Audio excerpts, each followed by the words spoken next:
Ang unang bagay na ginawa ko sa muli kong pagkabuhay ay ang palaging pagliban sa klase para palakasin ang aking katawan. Kahit pa binalaan ako ng guro ko na ibabagsak niya ako. At sa pakikipaghiwalay ng girlfriend kong si Leo Ruyan, wala pa rin akong pakialam. Dahil alam ko, bilang isang muling nabuhay, nasa loob lang ng isang buwan, lilito sa buong mundo ang iba't ibang uri ng devil fruit. Sa panahong iyon, sino mang makakakuha ng devil fruit, ay magkakaroon ng pambihirang kapangyarihan.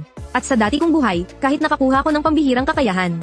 Dahil sa mahina ang abilidad ng prutas ko, at sa sobrang hina ng aking katawan, kaawa-awa akong namatay sa gitna ng kawan ng mga zombie. Ngayong muli akong nabuhay. Syempre, kailangan kong gamitin ang kalamangan ko sa pagkaalam sa hinaharap. At samantalahin ang lahat ng maaari kong gamitin. Sa pagkakaalam ko, mayroong isang devil fruit dito sa malapit. Nasa tindahan ng prutas sa tabi ng paaralan. Kaiba rin ang pangalan ng tindahan. Ang pangalan ay dahil sobrang ganda mo. Pero hindi ko tiyak kung kailan eksaktong lilito ang devil fruit na ito. Kaya araw-araw akong pumupunta sa tindahang iyon para bumili ng mga prutas. Para tingnan na rin kung lumitaw na ba ang devil fruit na iyon. Ngunit ngayong araw, habang naglalakad-lakad ako sa loob ng tindahan gaya ng dati, pagdating ko sa bahagi ng mga pinya, dalawang maikling berdeng tangkay, ang agad na nakakuha ng atensyon ko. Nang alisin ko ang mga pinya na nakapatong dito, ang tunay na anyo ng mga berdeng tangkay na ito, ay biglang bumungad sa aking mga mata. Tama, kaparehong-kapareho ito ng nasa alaala ko. Ito ang devil fruit mula sa mundo ng mga pirata. Ang devil fruit ng isa sa 4 na emperador na si Kaido. Pinigilan ko ang malakas na kabog ng dibdib ko at mabilis na nagbayad. Habang may bitbit akong isang supot ng ibang prutas bilang panlinlang, kalalabas ko pa lang ng pinto ng tindahan, nang may nakasalubong akong isang lalaking, may pagkamatipuno at nasa katanghaliang gulang. Siya pala ang tinaguriang Asher Dragon ng dati kong buhay. Ang may-ari ng prutas, lihim akong nakahinga ng maluwag. Kung nahuli lang ako ng isang hakbang, siguradong sa kanya na ang prutas ng Asher Dragon na to. Pagbalik ko sa dormitoryo, hindi na ako nagdalawang isip pa. Kinuha ko ang prutas ng Asher Dragon at kinagatan agad. Ang lasa niya ay parang pinaghalong balde ng matamis na tubig at septic tank. Tapos kumuha ng inaamag na basahan at inilubog doon ng 2 beses. At saka isinubo ng direkta sa bibig. Sa sobrang diring-diri, muntik na akong masuka doon mismo. Pero tiniis ko ang nakakaduwal na pakiramdam na yun. At nilunok ang laman ng prutas na nasa bibig ko. Tinigasan ko ang loob ko. Kaya't isinunod ko na ring lunukin ang natitirang balat at buto. Pati na rin ang maikling lilang sanga. Pagkalipas ng matagal na panahon, saka lang ako huminga ng malalim. Ngayon, naitanim na ang binhi ng himala. Ang kailangan na lang gawin ay maghintay. Pagkatapos, dinukot ko ang cellphone ko. Nagsimulang mag-scroll sa mga short video at forum. Matapos kong daanan ang lahat ng malalaking platform, nag-type ako ng isang ID sa search box. At pinindot ang unang video. Mga kapatid, nakita nyo ba to? Ito ang prutas ng kulog. Isusubasta ko ito sa comment section. Kung sino ang may pinakamataas na bid, sa kanya mapupunta. Nang makita ko yun, agad akong naging interesado. Kahit na nakain ko na ang prutas ng Asher Dragon. At hindi na pwedeng kumain ng pangalawang prutas ng demonyo. Pero kapag dumating na ang katapusan ng mundo, malalaman ng lahat, ang tunay nitong halaga. Kahit napakaraming ginto pa ang ipambayad, hindi ka makakabili ng kahit isa. Ito ang pinakamahalagang yaman para sa pakikipagpalitan. Kahit hindi pa gamitin para sa pakikipagpalitan, pwede ko itong aipakin sa mga magulang ko. Aipakin sa kapatid kong babae. At saka, hindi naman talaga imposibleng kumain ng pangalawa. Kailangan mo lang ng lakas at swerte para makuha yun. Hindi ako nag-iwan ng komento sa comment section. Sa halip, direkta akong nag-private message sa taong ito na nagngangalang Huang Chancy, yung may buhok na kulay dilaw. Bro, maganda ang pagkakagawa mo sa prutas na to. Mukha siyang totoo. Gusto ko yan. Alam mo na siguro kung bakit. Nanggugulo lang yung mga nasa comment section. Magkano ba ang gusto mo? Ikaw na ang magpresyo. Basta't makatwiran, bibilhin ko kaagad. Tol, totoong devil fruit to, ha? Hihingi ako ng 1 milyon. Hindi naman siguro sobra yun, di ba? Totoo. Bakit hindi mo kainin? Kung seryoso ka talagang magbenta, pagbigay ka ng matinong presyo. Kung hindi, ibablock na lang kita. Sige. O sige, 100,000. Sige, huling presyo, 1,000. Para sa ganitong klase ng figure, sobra-sobra na ang presyong yan. Akala ko makakauto pa ako ng mas malaki. Pero pwede na rin ang 1,000. Sapat na para sa good time ng ilang araw. Sige, bayaran mo na. I-ship ko sa'yo. Hindi ka naman regular na seller. Kung magbabayad ako, tapos hindi mo pala ipapadala, anong gagawin ko? Ibigay mo ang address mo. Pupuntahan kita. Meet up na lang tayo. Hindi ka naman makakapalag, di ba? Sige, meet up kung meet up. Ano, nanakawan niya ako o ano? Pagkatapos kong makuha ang address, nagmadali ako sa pagpunta. Nakarating ako sa bayang sinabi nung lalaking dilaw ang buhok. Mga 2.5 oras lang ang biyahe papuntang istasyon. Ikaw yung nagbebenta ng devil fruit, no? Bigay mo yung QR code para sa bayad. Titingnan ko lang kung totoo yung fruit, tapos i-scan ko na yung code para magbayad.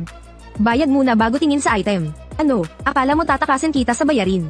Lugar mo to, di ba? Kilala rin naman ako sa lugar na to.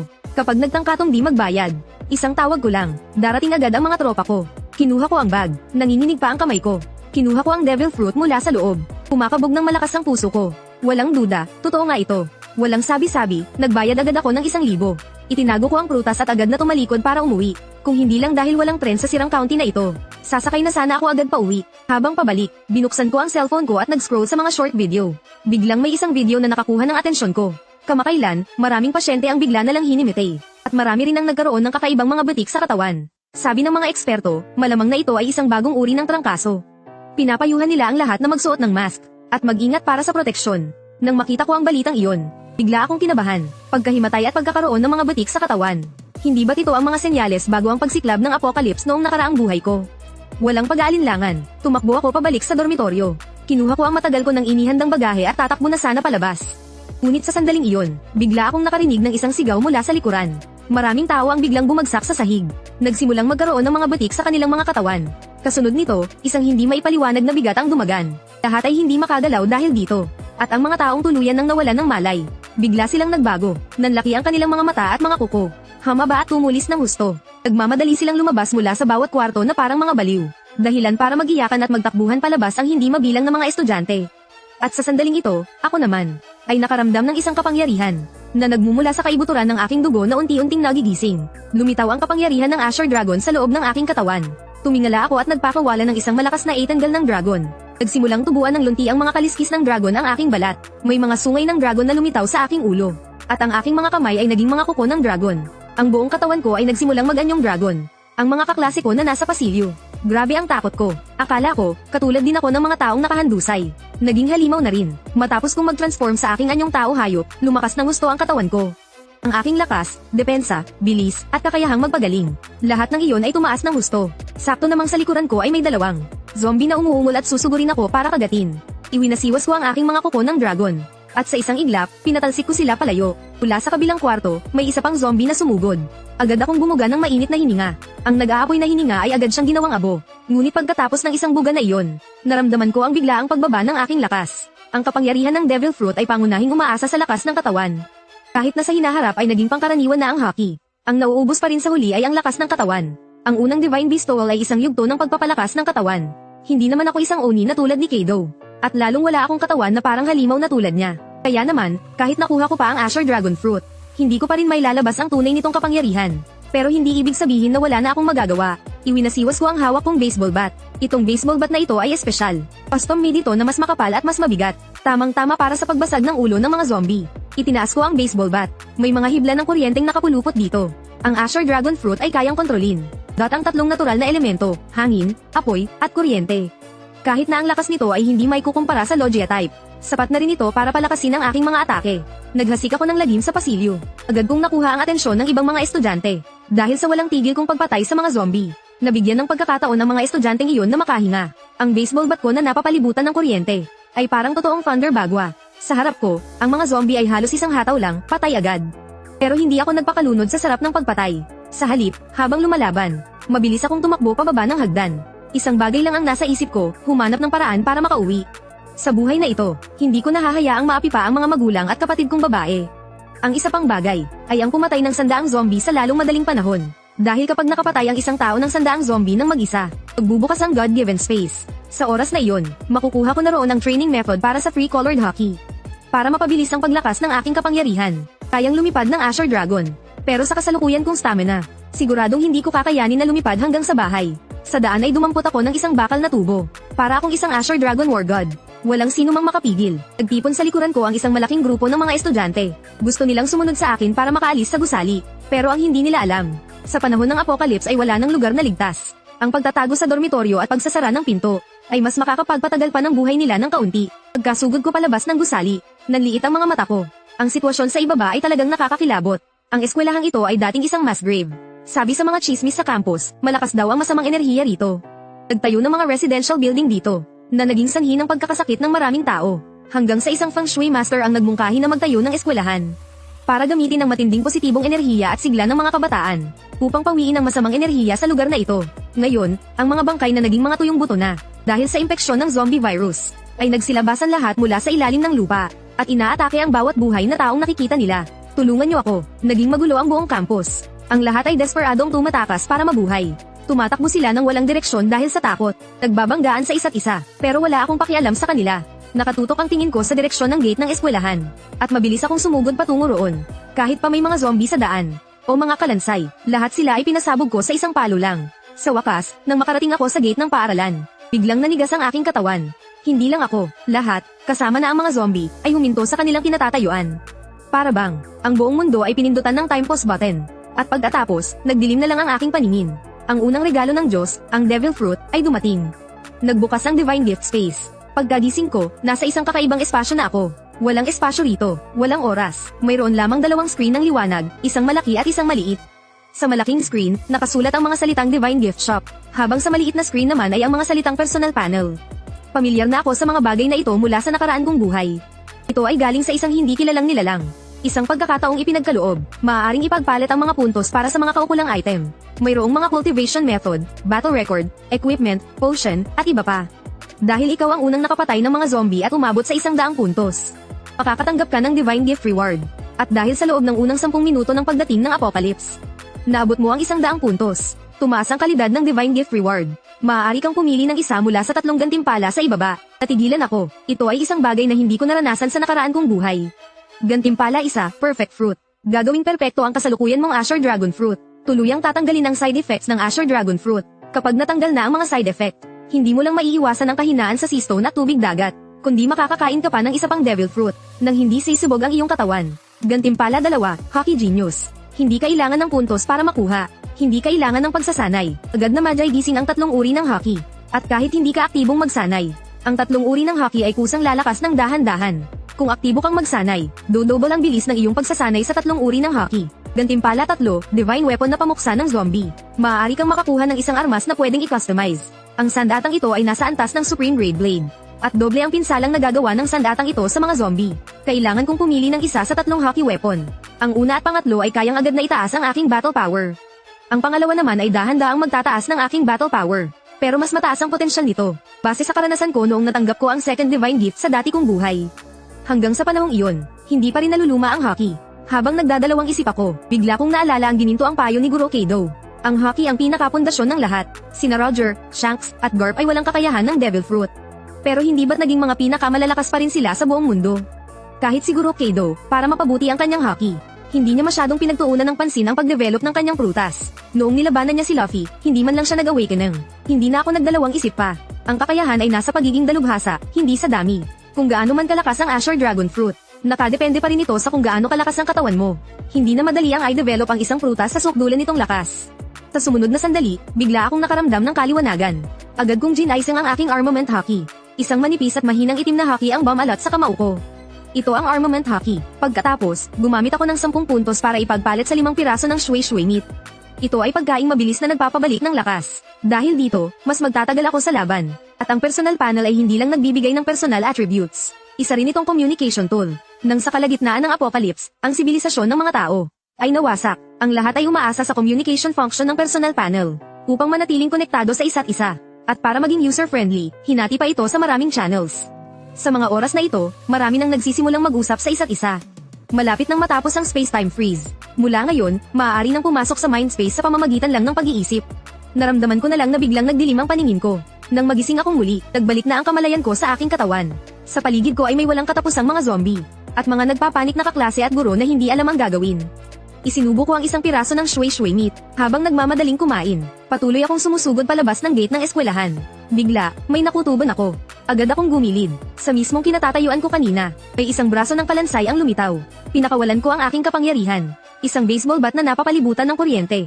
Mabilis kong pinagpapatay ang ilang zombie na sumugod sa akin. Pagkatapos, bumalik ako sa aking anyong tao. Diretso akong sumakay sa kotse. At humarurot paalis ng syudad.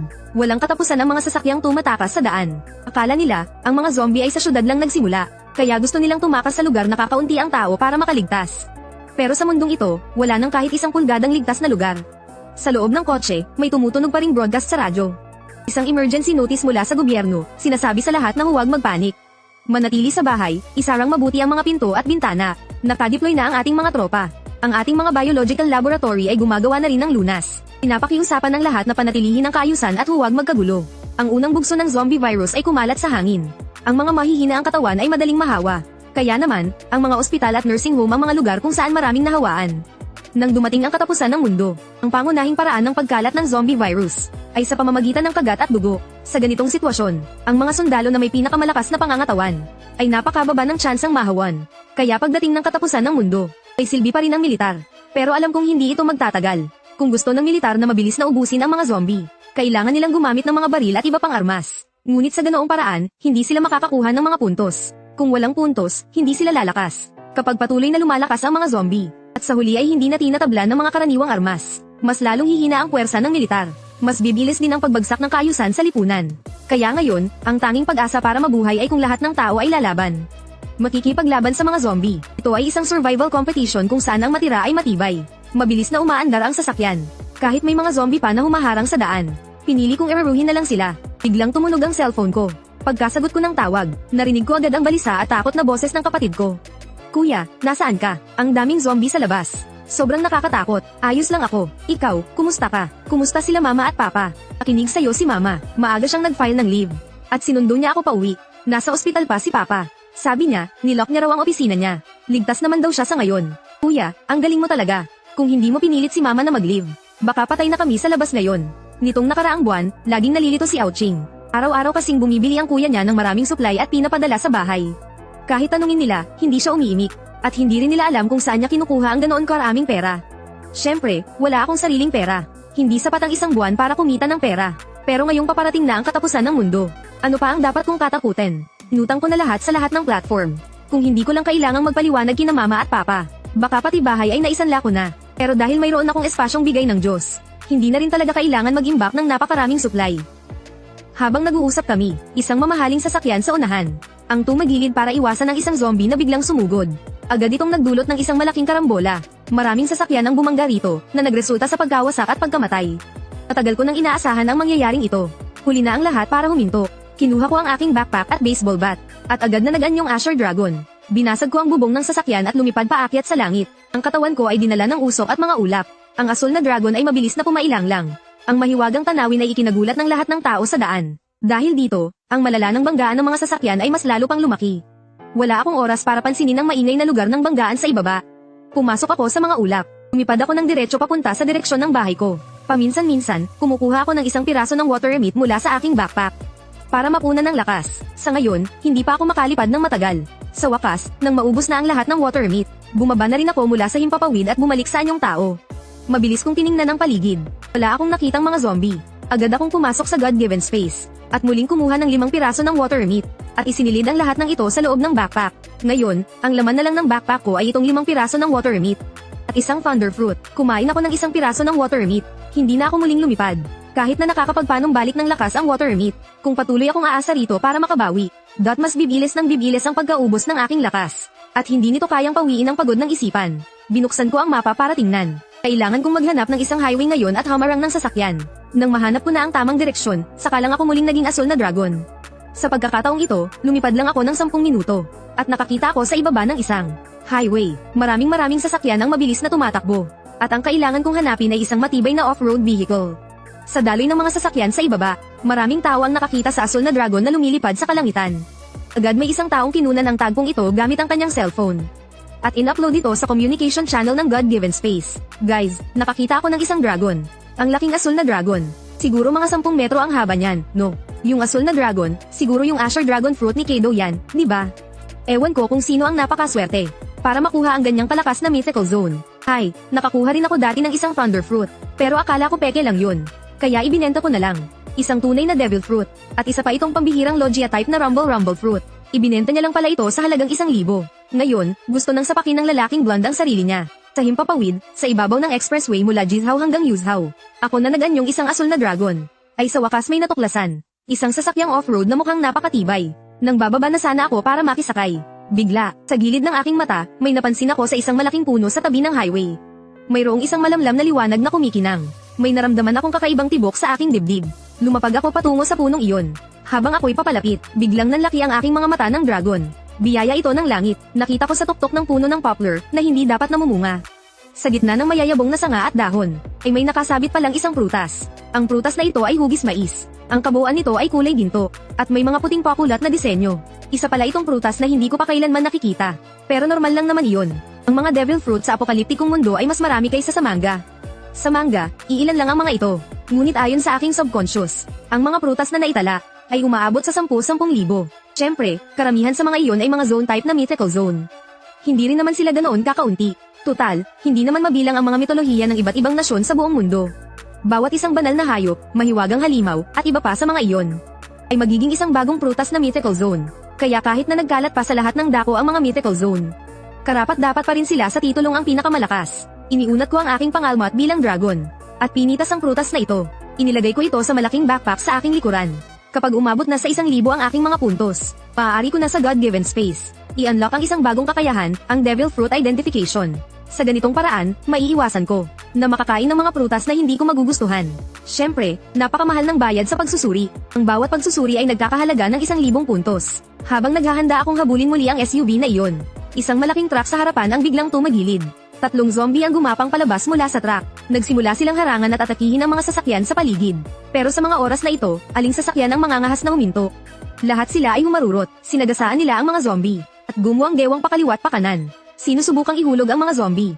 Ang ganitong gawain ay direktang nagdulot ng karambola. Sinulyapan ko ang lugar na iyon, pero hindi ko ito pinansin. Sa halip ay lumapag ako sa tabi ng tumagilid na malaking truck.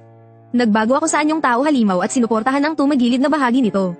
Gamit ang buong lakas, muli ko itong itinayo. Ang lakas na ibinibigay ng Azure Dragon Fruit ay talagang nakakakilabot. Pagkatapos, pumasok ako sa loob ng truck, at nagmaneho ako ng diretso. Nang makarating ako sa lugar ng karambola, muli akong naganyong dragon. Inalis ko ang lahat ng mga wasak na sasakyan na nakaharang sa aking daan. Ang mga sasakyan sa likuran ko, na dumaan sa nilinis kong daan, ay hindi na malayang sumusunod na sa akin. Nakita ko ang eksenang ito sa rearview mirror. Pero hindi na ito mahalaga. Kung gusto nilang sumunod, hahayaan ko sila. Basta't hindi nito naaapektuhan ang aking mga kilos, ayos lang. Madalas mangyari ang mga aksidente sa sasakyan. Paminsan-minsan ay bumababa rin ako para puksain ang mga zombie at linisin ang daan. Basta't handa kang protektahan ako, kaya kitang bigyan ng hindi mauubos na pera. Isang nasa katanghaliang gulang, malaki ang tiyan, at mukhang madulas na lalaki. Ang nagpakita sa akin ng isang ngiting nagpapalapad ng papel. Isang hakbang kapapasulong. Pamatay ka, ang lalaking nasa katanghaliang gulang. Sa sobrang takot ay hindi na malayang napaluhod. Para bang ang binatang naganyong dragon sa kanyang harapan ay ang pinakamataas na pinuno sa pagitan ng langit at lupa. Isang bahagyang haki ng hari, ang nagpatigil sa isang grupo ng mga taong naghahandang lumapit para makipag-usap. Natakot sila at natigilan sa kanilang kinatatayuan. Ngunit sa gitna ng panganib ng kamatayan, mayroon pa ring mga taong gustong subukan ang kanilang swerte. Isang magandang babae na may mature na itsura. Ang lakas loob na lumapit, kahit nasa gitna ng apocalypse. Maganda pa rin ang kanyang ayos. Kuya, pwede mo ba akong isama? Pwede mong gawin ang kahit anong gusto mo sa akin. Layuan mo ako. Sakto nang paakay na ako sa sasakyan matapos kong magamit ang kapangyarihan ko. May lumapit na isa pang malaking lalaki mula sa likuran ko. Nakita niyang wala akong balak huminto, kaya mabilis niyang ipinresenta ang sarili niya. Sir, nakabasa na rin ako ng maraming kwento tungkol sa apocalypse. Kahit malakas po kayo, hindi niyo po ba kailangan ng mga tauhan para magtayo ng base? Ako si Lin Kui, wala akong ibang talento. Pero may lakas ako, isa akong fighting coach. Siguradong makakatulong ako sa inyo. Huminto ako sa paglakad, lumingon ako at tiningnan siya. Napahawak ako sa aking baba at nag-isip sandali. May punto ang lalaking ito. Ang sibilisasyon at kaayusan ay malapit ng tuluyang gumuho. Para mabuhay sa gitna ng apocalypse, kailangan kong magtayo ng sarili kong ligtas na base para labanan ang mga zombie. Napakabilis ng paglakas ng mga zombie na ito. Kung mag-isa lang ako, mahihirapan akong protektahan ang pamilya ko sa lahat ng oras. Nang makita niyang pumayag ako, sobrang saya ni Lin Kui. Ang sarili niyang mga gamit at bagahe, at ang sasakyan niya, iniwan na niya lahat. Natatakot siyang baka iwanan ko siya kapag nahuli pa siya. Hindi rin siya naglakas loob na umupo sa passenger seat. Sa halip, ginamit niya ang lakas ng kanyang katawan para umakyat sa likod ng sasakyan. Ang tagumpay ni Lin Kui ay nagbigay ng pag-asa sa iba. Hindi rin pala ganoon kasama itong si boss. Ngunit, magsasalita pa lang sana ang mukhang bastos na nasa katanghaliang gulang na lalaki nang pinigilan ko siya. Kakaiba ang tahol niya. Hindi pwedeng dito ako kukuha ng masyadong marami. Trời lạnh thế này, Agad mong hinawakan ang iyong kalawanging espada at sumugod. nửa năm trước lúc mẹ mới đón con người thì cút sang góc kia mà ngồi, ngay từ lần đầu tiên nhìn thấy con. Ang sheriff ng bayan na si Lin Yuching. Cậu dẫn theo người câm chạy về phía bên kia. Bakit kayo nandito? Vậy là không còn gì để nói nữa rồi. Loko. Đã viết lên sự thật con chính là con gái của mẹ. Mẹ dẫn con đến trung tâm thương mại mua rất nhiều chiếc váy công chúa xinh đẹp. Kayo po, saan kayo pupunta? Bumantong hininga si Lin Yuching. Muốn người khác sợ mày, chỉ dựa vào nắm đấm thôi là không đủ. Mày phải cho chúng nó biết. Papunta kami sa lungsod ng Kayang para magulat sa mga opisyal. Papunta kami sa lungsod ng Kayang para magulat sa mga opisyal. Bigla kang kinutuban ng masama. Siguradong hindi ito maliit na bagay. Pinasok ng manyak ang bahay ni Lola Leo. Cảm giác như trong đầu con có một bức tường đồng vách sắt dùng để ngăn cách tri thức. Những gia sư mẹ đặc biệt mời về cho con. Tio Lin, kayo, huwag po kayong magbiro. Tumango ang katabi niyang si Sanwa. Hơn nữa, thằng điên như tao đây. Sinaksak sa puso si Tia Pang. Nanlambot ang mga binti mo. Napalumpasay ka sa niebe. Ngược lại, giống một vị công tử nhà giàu đi du xuân hơn. Si Lola Leo at si Yuling Dang ang pinakamadalas tumulong sa iyo. Si Lola Leo at si Yuling Dang ang pinakamadalas tumulong sa iyo. Kahit nabungangera si Tia Pang, palagi kanyang sinisigawan kapag nakikita ka. Paanong nangyari ito? Si Ling Dang. Si Ling Dang. Anong nangyari kay Ling Dang? Ligtas si Ling Dang. Tất cả các môn học, Hindi na siya nagawang isama ng many Akis. đêm qua có ít nhất 3 top muốn mò vào đây. Nakahinga ka ng maluwag. Nakahinga ka ng maluwag. Sumabat si Ergo. Thằng này tuy là một thằng phế vật, Nakakalipad sila, mga sushi. tên này tối qua muốn cướp đoạt chiến lợi phẩm của đại nhân. Nhìn những phụ huynh xung quanh đến đón con, họ nhìn mẹ tôi với ánh mắt duy trì quân kỷ. Isang babaeng may salakot na isa ring cultivator. Chiến lợi phẩm của đại nhân, rồi lại hết lần này đến lần khác đập điện thoại. Vết nhơ khiến mẹ bị người ta cười chê chế nhạo. Gulong-gulo ang isip mo. Dagdag pa ni Ergo. Vậy thì dễ thôi, Isa kang ang disipulo ng Yun Tiansek. sợ nhất là ngài không cần gì thôi. Đại nhân, Đao Ba Lưu nợ ngài 5 lạng bạc, cây phi đao này chắc là đủ để trả nợ rồi chứ ạ? Mấy thứ này đều là lấy từ trên người tên mọi giờ đó à? Coi như là trả nợ thay cho Đao Ba Lưu.